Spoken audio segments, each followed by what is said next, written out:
আপনারা ইতিমধ্যে জেনেছেন যে আগামীকাল 30 তারিখ শুক্রবার বিকাল 4:30 আমাদের প্রিয় চেয়ারম্যান, যার অপেক্ষায় ছিল এতদিন বাংলাদেশ, আগামী দিনের বাংলাদেশ, জনাব তারেক রহমান রংপুরে আসবেন। তার শুভাগমন উপলক্ষে আমরা আমাদের প্রস্তুতি নিয়ে আপনাদের সামনে কিছু কথা বলবো। দীর্ঘ প্রায় 20 বছর পর এই রংপুরের মাটিতে উনি আসছেন। এই আনন্দের সংবাদ যখন রংপুর বিভাগের প্রতিটি প্রত্যন্ত অঞ্চলে ছড়িয়ে যায়, ভোটার এবং সাধারণ জনগণের মাঝে ব্যাপক উৎসাহ, উদ্দীপনা, আনন্দ আমরা লক্ষ্য করছি। আমরা মনে করি আগামীকালের এই জনসভা রংপুরের উন্নয়নের জন্য একটি বার্তা বহন করে নিয়ে আসবে। আজকের এই সংবাদ সম্মেলনে উপস্থিত আছেন, আমি একটু পরিচয় করাই দেই। আমার ডান দিকে শামসুজ্জামান শামু, উনি রংপুর 3 আসনের প্রার্থী। আমার বাম পাশে সাইফুল ইসলাম, রংপুর 6 আসনের প্রার্থী। আমার এমদাদুল হক ভরসা, রংপুর 4 আসনের প্রার্থী। আমার মোহাম্মদ আলী সরকার, রংপুর 2 আসনের প্রার্থী। আমার সুজন, রংপুর 1 আসনের প্রার্থী। গোলাম রব্বানী, রংপুর 5 আসনের প্রার্থী। 6 জন প্রার্থী আমাদের সঙ্গে আছেন। আমরা আশা করি যেহেতু নির্বাচন 12 ফেব্রুয়ারি অনুষ্ঠিত হবে, ইতিমধ্যে বিএনপির পক্ষে এই অঞ্চলে ব্যাপক গণজাগরণ সৃষ্টি হয়েছে। এই জাগরণ আগামীকালে জনসভার মধ্যে একটি বহিঃপ্রকাশ ঘটবে। আমরা আশা করতেছি যে এই জনসভা, যদিও একদিনের মধ্যেই প্রস্তুতি আমাদেরকে নিতে হচ্ছে, এই ধরনের বড় জনসভা আগে অনেক সময় আমরা পেতাম, এবার সেই সময়টা আমরা পাইনি, কিন্তু আমরা প্রস্তুত রয়েছি। রংপুরের ঐতিহাসিক ঈদগাহ মাঠে এই জনসভা অনুষ্ঠিত হবে। সেই জনসভার স্থল ছেড়ে গোটা রংপুর শহর কালকে জনসমুদ্রে রূপান্তরিত হবে ইনশাআল্লাহ।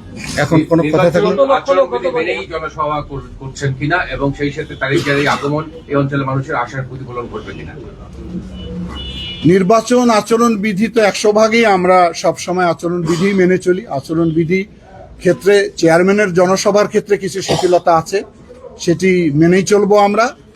আর বৃহত্তর রংপুর যেহেতু সবসময় বৈষম্য শিকার হয়েছে, উন্নয়ন বঞ্চিত হয়েছি, আমরা আশা করছি যে এইবারের জনসভার মধ্য দিয়ে আগামী নির্বাচনে এই বিএনপির নেতৃত্বে রংপুরে এই বৈষম্য কেটে যাবে এবং একটি উন্নয়নের ধারায় রংপুর যুক্ত হবে, এটা আমাদের দৃঢ় বিশ্বাস। আমরা এর আগে প্রোগ্রামে দেখেছিলাম, প্রথম যখন চেয়ারম্যান প্রোগ্রাম দেন তখন রংপুরের বাইরেও লালমনিরহাট, কুড়িগ্রাম, নীলফামারী এবং পঞ্চগড় অন্য জেলাগুলো ছিল। এবার কিন্তু তা আমরা দেখছি না। সেক্ষেত্রে অনেক আপনার দলের কর্মী, সাধারণ সমর্থক, এই ধরনের মানুষের মধ্যে একটা হতাশা বিরাজ করছে। শুধুমাত্র এই রংপুরের এই সমাবেশ দিয়ে কি হতাশা কাটবে, উৎফুল্লতা আসবে, বা আপনাদের যে একটা চাওয়া পাওয়ার ছিল যে চেয়ারম্যান সব জায়গায় গেলে একটা ফ্লো তৈরি হবে, সেই ফ্লোটা মিস করবে? না, রংপুর তো আমাদের প্রাণ কেন্দ্র। রংপুর হচ্ছে আমাদের বিভাগীয় শহর, সেদিক থেকে স্থানটা সঠিক জায়গায় নির্ধারণ হয়েছে। আর সবচেয়ে বড় যে বিষয়টি, উনি শারীরিকভাবে কিছুটা অসুস্থ হয়ে পড়েছেন, আর তার মধ্যে যথেষ্ট ব্যস্ততাও রয়েছে। বাংলাদেশের বিভিন্ন অঞ্চলে উনি যাচ্ছেন, তবে উনি আমাদেরকে বলেছেন যে নির্বাচন শেষ হয়ে গেলে অবশ্যই উনি প্রতিটি জেলায় আসবেন।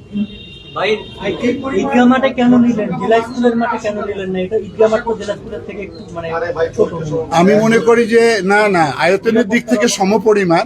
জেলা স্কুল মাঠটা হচ্ছে চতুর্দিকে সীমানা প্রাচীর দেওয়ার কারণে এটা একটা অবরুদ্ধ মাঠ মনে হয়, এখান থেকে খোলামেলা লোক দেখতে পাবে না।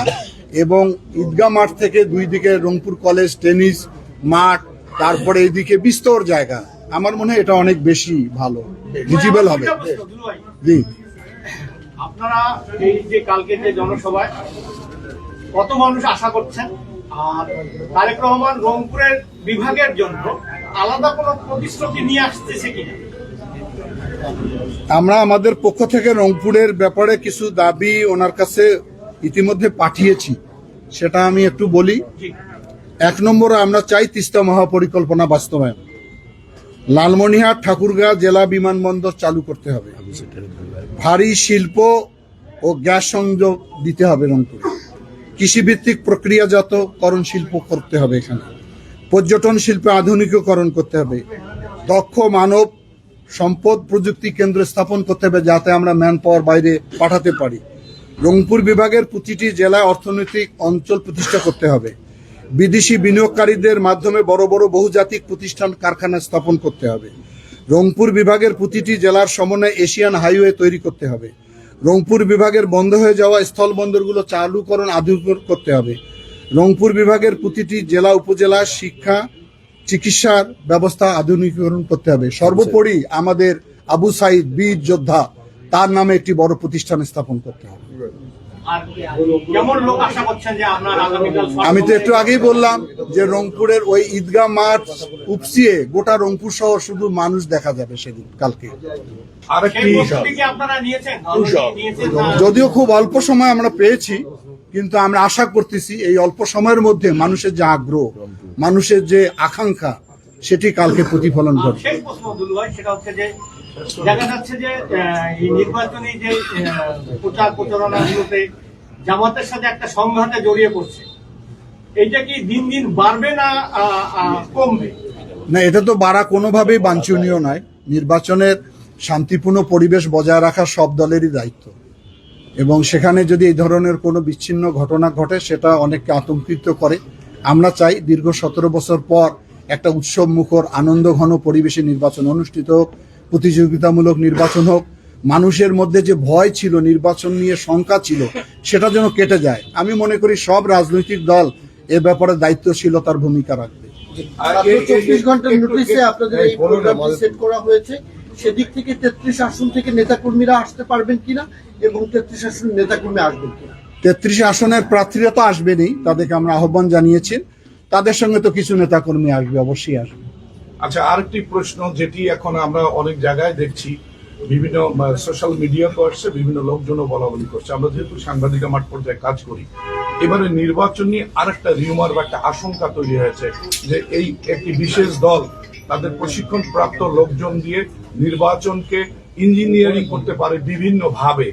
এই ইঞ্জিনিয়ারিং এর মধ্যে একটি ব্যালট নিয়ে যে একজন গেল, সে তার ব্যালটটা সিল মেরে বাইরে এসে দিল, এইভাবে হতে পারে, অথবা বাড়তি ব্যালট সেখানে নিতে পারে, এবং এইটাকে মেকআপ দেওয়ার জন্য দুপুরের পর কেন্দ্রগুলোতে গন্ডগোল করতে পারে। এই ধরনের কিছু আমরা রিউমার শুনছি বা কিছু আশঙ্কার কথা শুনছি, আপনাদের লোকজনও বলছে একটি বিশেষ দল এ ধরনের।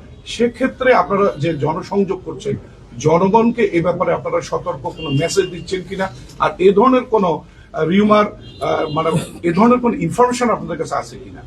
এটা তো বিভিন্ন গণমাধ্যমে এবং বিশেষ করে সামাজিক যোগাযোগ মাধ্যমে প্রকাশিত হয়েছে, সেগুলো আমরা আমলে নিয়েছি। আমরা আমাদের নেতাকর্মীদেরকে সতর্ক থাকতে আমরা আহ্বান জানিয়েছি। নির্বাচন তো প্রতিটি পদে পদে চ্যালেঞ্জ থাকে, বৈরিতা থাকে। আশা করি যে বিএনপি নেতাকর্মীরা অত্যন্ত সজাগ রয়েছে, এই ধরনের কোনো ষড়যন্ত্র থাকলে তারা রুখে দেবে।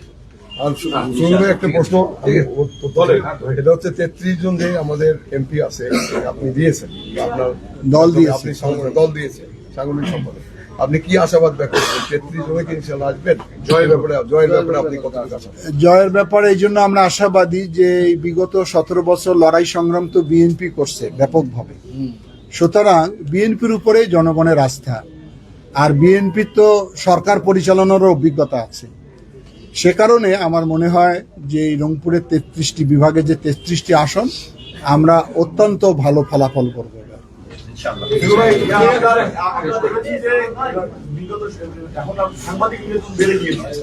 তারেক রহমানের এই সময় উত্তরাঞ্চলের সাংবাদিকদের জন্য কোনো থাকবে না দলীয় কর্মীদেরকে, কেননা যত নির্বাচন ঘনিয়ে আসছে সাংবাদিকদের নিরাপত্তা বিঘ্নিত হচ্ছে। সেই ক্ষেত্রে আপনার কোনো, আপনি যেহেতু বিভাগীয় নেতা এবং তারেক রহমানের সাংবাদিকদের কোনো নির্দেশনা থাকবে কিনা? মানে সাংবাদিকদের নির্যাতন করবে, কোনো কেউ দলীয়ভাবে নির্যাতন করে সাংবাদিক তাদের বিরুদ্ধে আপনার একদম এটা আমাদের পার্টি চেয়ারম্যান বারবারই বলেছেন যে গণমাধ্যম হচ্ছে আমাদের একটা স্তম্ভ। সেখানে যদি তারা নির্যাতিত হয় তাহলে একটি গণতান্ত্রিক রাষ্ট্র কিভাবে আমরা তৈরি করব। এটা আমরা কোনোভাবেই সাপোর্ট করি না, বরং ঘৃণা করি, প্রতিবাদ জানাই। এই কাজে অপকর্মে যদি দলের কোনো নেতাকর্মীরা জড়িত থাকে তাৎক্ষণিক তাদের বিরুদ্ধে ব্যবস্থা গ্রহণ করবো। আমি মাঠে যাচ্ছি এখন।